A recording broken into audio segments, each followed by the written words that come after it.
ইসলাম গ্রহণ করার পূর্বে আমি বিবাহিত ছিলাম। তা আমার পরিবার নিয়ে ইসলাম গ্রহণ করার কথা আমরা আলোচনা করি, সিদ্ধান্ত নেই।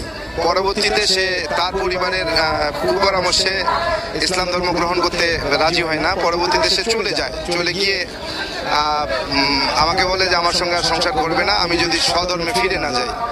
এই অবস্থায় দীর্ঘদিন আমি চাকরিও করি, সুনামের সহিত চাকরি করেছি। আমার জীবনে আমি কোনো পানিশমেন্ট পাইনি, পানিশমেন্ট নিতে হয়নি। আমাকে কোনো পানিশমেন্ট ডিপার্টমেন্ট আমাকে দিতে পারেনি, বরং আমাকে পুরস্কৃত করেছে। এমন অনেক আমার ডিপার্টমেন্ট সার্ভিস বইতে লিপিবদ্ধ আছে। আসলে যখন ইসলাম গ্রহণ করলাম ওরা চলে গেল।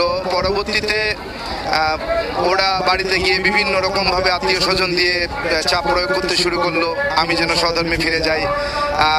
স্বধর্মে ফিরে না গেলে আমাকে চাকরি করতে দেবে না, চাকরি খেয়ে ফেলবে, মন্ত্রীকে বলবে, বিভিন্নভাবে হুমকি ধামকি দেয়। তারপরেও কোন মন্ত্রীকে বলবে? আপনাদের মন্ত্রী কে ছিল? আমাদের ওই সময়ের